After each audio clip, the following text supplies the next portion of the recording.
Hi, thank you, Mr. Wheaton, for having me in your class. Thank you, boys and girls. I'm Mrs. P from Learning for Life, and we are going to be doing another lesson here. The lesson we're going to be teaching here today at Fort Myers Academy is going to be honesty, because that's the character trait word of the month. Does anybody, as I walk around the room here, what do you think of when I say honesty? What do you think about? Yes, sir. Honest. And what does that mean to you? Be true and stuff. To be truthful, okay? Not to lie. What, not to lie, okay? And when you're not, that's called what? Being dishonest, right? Why is it important, do you think, to be honest all the time? Why is that important? So you don't hurt people's feelings. Okay, good. So let's look at this quick little overview. We're going to talk about positive relationships depend on positive interactions. In this lesson, you are going to examine the value and the trust and commitment in your relationships, whether it be with family, whether it be with teachers, whether it be with friends. And then you're going to consider ways to maintain and build trust and commitment. Does anyone know what commitment means? What does commitment mean? What does commitment mean? What do you think that means? When you commit to something, what does that mean? What do you do? Yes, sir. When you try your hardest to do like something. Right, you try your hardest to do something. And why do we do that? Why would you try your hardest? Because you want to what? You want to do the best that you can do, right? And when you make a commitment, you're making a promise. And when you break that promise, you're breaking that commitment, and then it makes you feel bad, right? Don't you feel bad? What do you feel like when you don't, when you commit to something and you don't fulfill that commitment? How does it make you feel? Depressed. What else? Angry? Who's angry sometimes when you don't fulfill that commitment? Okay. Frustrated. That's another good word. And we don't want to feel like that. We want to, you want to make a promise to yourself or others, and you just go for it. Here we go. So some of the key words are reciprocal, trust, and commitment. Let's get this the right way. Why is that doing that? There we go. So here's reciprocal. It's an adjective, shared, felt, or shown by both sides. Here's an example. The golden rule, do unto others as you would have them do unto you, calls for the reciprocal behavior. How many of you heard that all your life? I know I have. Do unto others what you have them do unto you. So let's continue. That's why, because here we go. Trust. Now, another key word, belief in the reliability, truth, or strength of an individual or thing.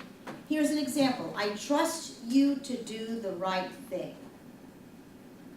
And there's the commitment that we just spoke about. It's a noun. And it means the state or quality of being dedicated to a cause or to an activity.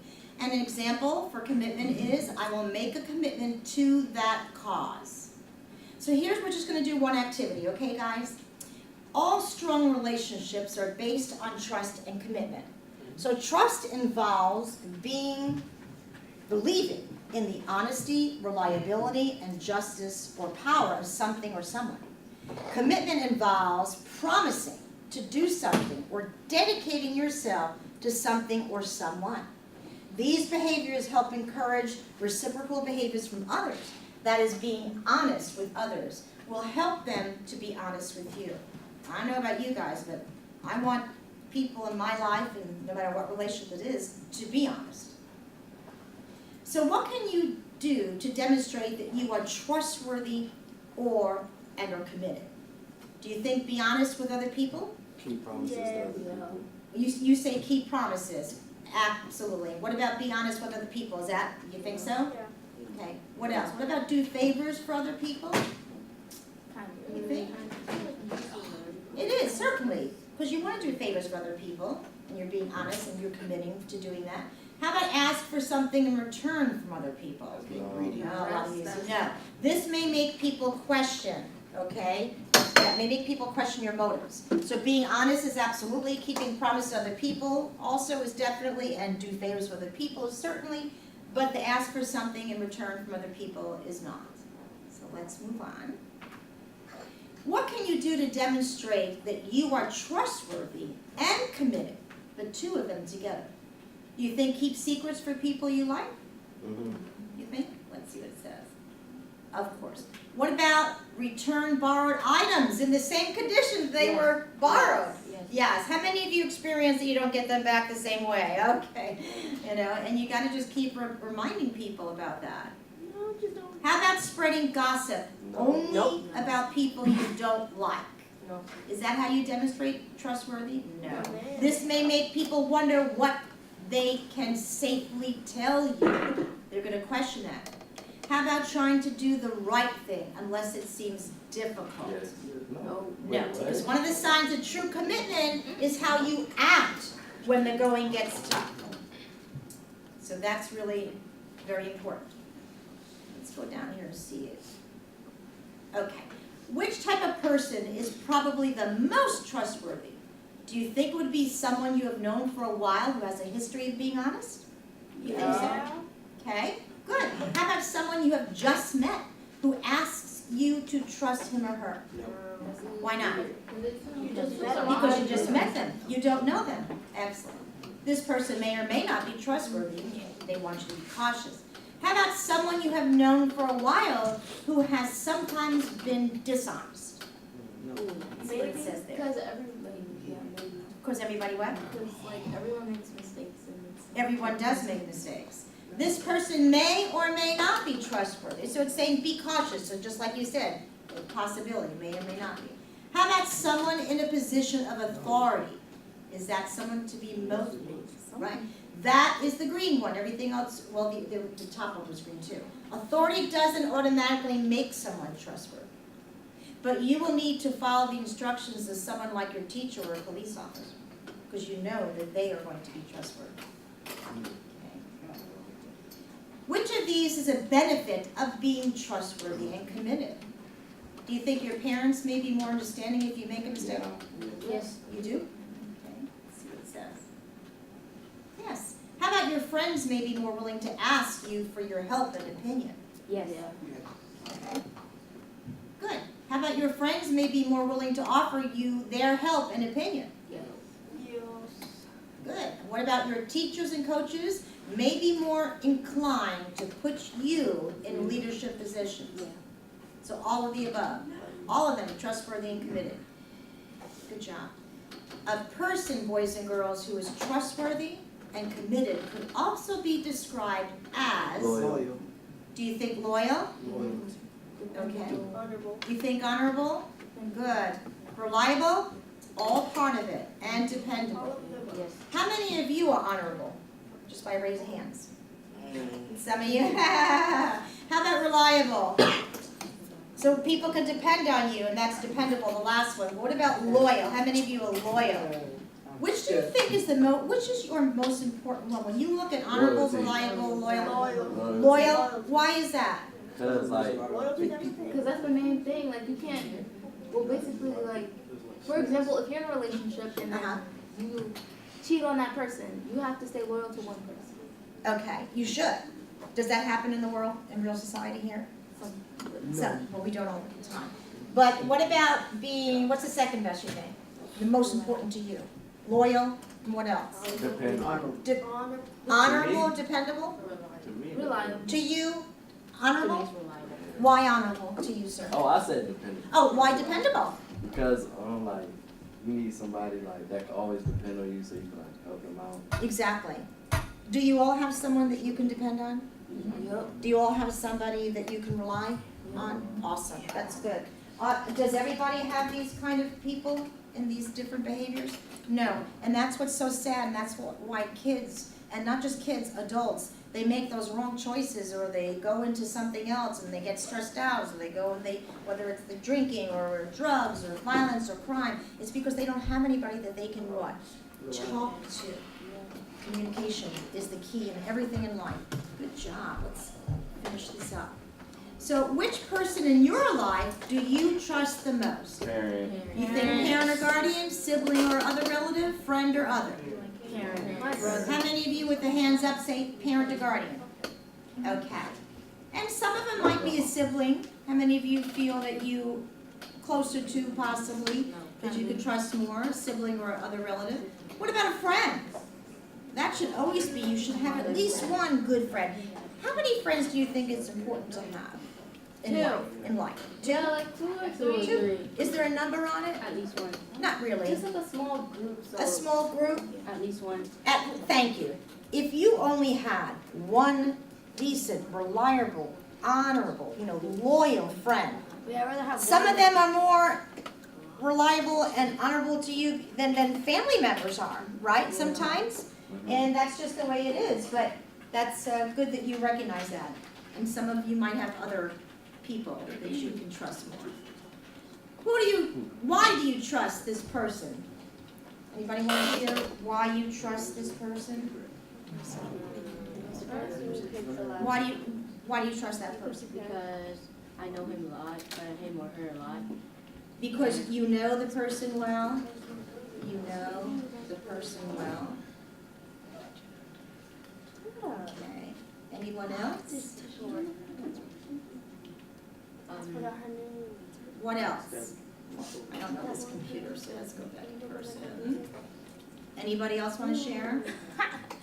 Why do you trust this person that you were thinking about? Think about a person that you trust, that's reliable, dependable. Why do you trust that person? Because they're reliable, they will always be there to you and help you. Because they're reliable.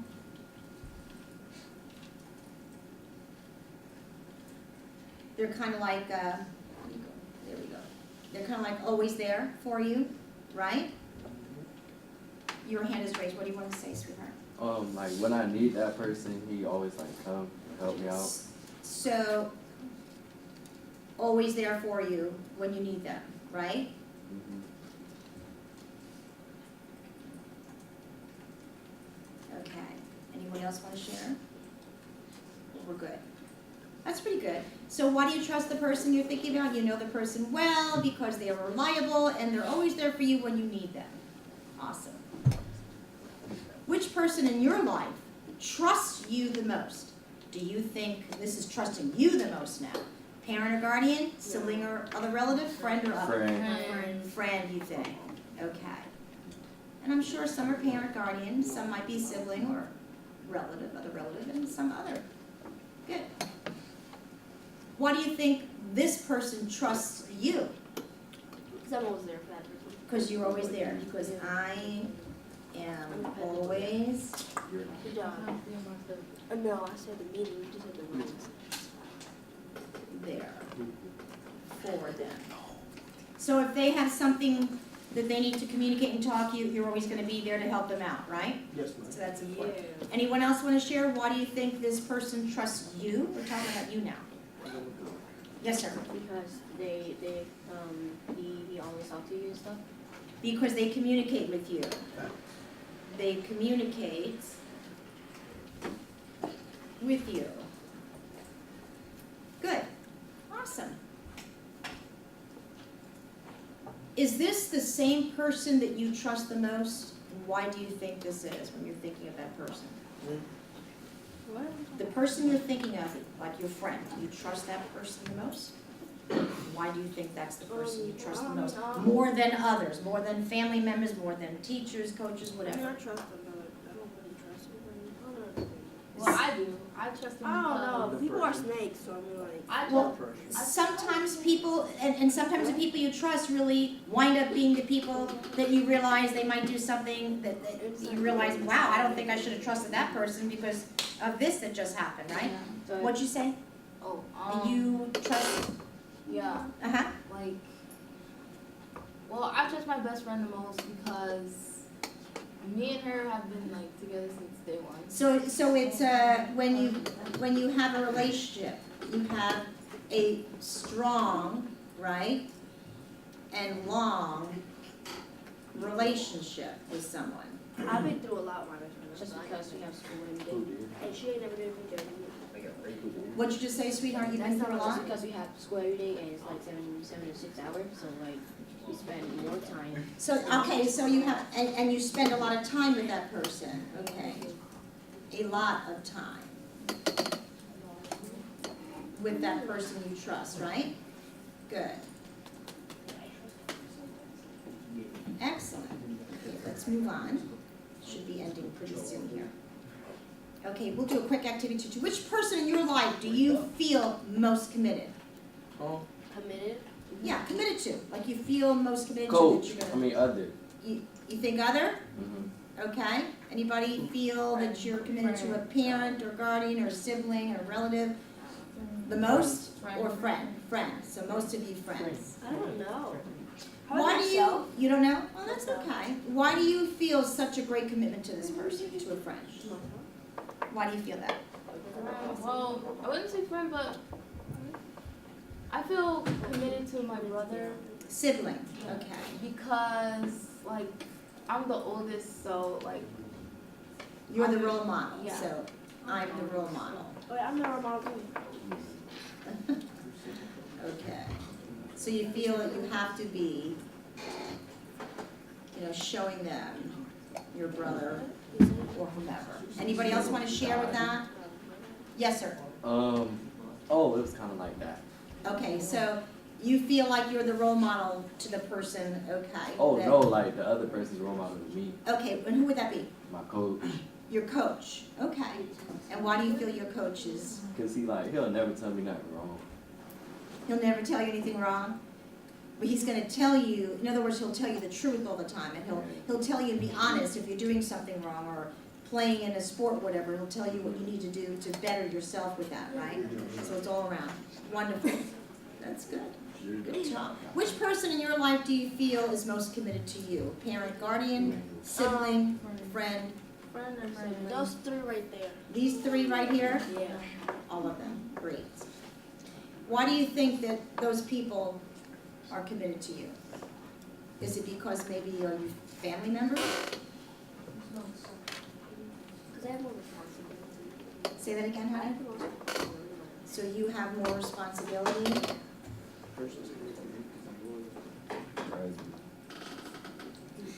Good. It's hard to okay, anybody else want to comment on that? Okay, so why do you think this person is committed to you? Well, they're family members and you feel you need to be, committed to them and trust them and have that commitment. And you have more responsibility, especially for those who are younger siblings. You're like the role model we talked about a little while ago. Is this the same person to whom you are most committed? So do you think, why are you committed to that person? Why am I committed to that? Yeah. person? Or to a sibling, or to a coach? Why would you be committed to that person? What else? Don't hide, I'm not getting you, Dora. Well, I would be committed to my sibling because, I would want him to look at my life and him, reach for his goals higher than I do. So, you want your Yeah. younger siblings to look at your life, right? And do even better? Yeah. To accomplish, right? Great things in life, right? Yeah. And that's hard, that's a great answer. That's hard to do too. Spell that younger correctly, there you go. Awesome. So you want your younger siblings to look up at you because you are the role models. Just like if you're 8th and 7th graders, the 6th graders here in your school, they're looking up to you. You're the role models for all of them, so that's very important. Here's reflection, we're ending up, guys. Do you think you can have trust without commitment? No. Do you think you can have trust without commitment? Why not? Because if you're not committed, there's no reason to trust? So it's like a pack. It's like a pact, Yeah. a promise, yeah. Whether it's 1 or 2 or 3 people, whatever, Yeah, both of them. Uh-huh, excellent. So if someone is not committed to you, can you trust that person? Nope. No. Why not? They gotta go because They don't you don't trust never know what They're they'll gonna go do. away from you. Because they what? They're gonna go away from you. because they don't keep the commitment they made with us. Right, So right. Should we trust them? Right, if and I they understand what don't you're trust us? saying. Hang on a second, you're saying that you gotta go all out. You make that promise, it's all or nothing, right? Just like when you have coaches that you go in a game, it's all or not, Mhm. and you need to help each other. You wanna do the Sure. best you can do at anything that you do. So, if someone is not committed to you, it's gonna be hard to trust that person. because they're not showing that they're committed to you, so why are you gonna even waste your time to do that, you know? Mm-hmm. Unless you could turn them around where you feel there's something still there, and that happens a lot too. You know, kids change as they get older. You all grow up and mature in different ways and in our behaviors, and you have different issues and family things, and you're different learners at school, and just life happens. And when life happens, it's really important to have those people to be there that you can trust and have. You love the way you look at each other. Are you friends on the outside still? Oh, I could tell. See, now I could tell that just by your body language, you know. But not everybody has that blessing, and it is a blessing. Even if it's just one friend, you don't need, like you were saying, 1,000 friends. One good friend who is loyal, dependable, reliable. So that's really, really important. And if you see something happening that your friend or sibling is doing something that might be illegal or the wrong choice that they're making, what do you think you should do? You should try to help them to Try to help them, try to talk to them. Because we're having a big relationship with each other, so. Say it louder again. Because we're having like a very strong relationship with each other, so they might listen to us. Right, because you've built up that relationship, you've cultivated that relationship, whether it's 10 years since kindergarten or however years you've been to school. Even when you meet somebody for the first time who's a new student, comes in school, and there's something about that person that you kind of just say, hey, you know, that person's like me, you know, I want to bring that person into my world to be like me, or to just to be a part of my life. That's very, very important to help those people who are not, because so many of them are falling through the cracks of the earth, and they're making those decisions, and it's very detrimental to their lives, themselves. But then and the last thing I'll say is, when something happens, and when someone does something that's not a good thing, who does it affect? You and it depends on your relationship. It does depend on the relationship, but it can affect not only that person, but everybody around them who's involved in their life, you know? So that's really important. You guys did awesome, and I'm gonna give each of you who didn't get a pencil, and thank you for being here. So give me a high five in the air, go ready, what? And I'll see you next month. Thank you so much, everyone. Remember, loyal, reliable, dependable. Good job, guys. See, that wasn't so Cut. bad.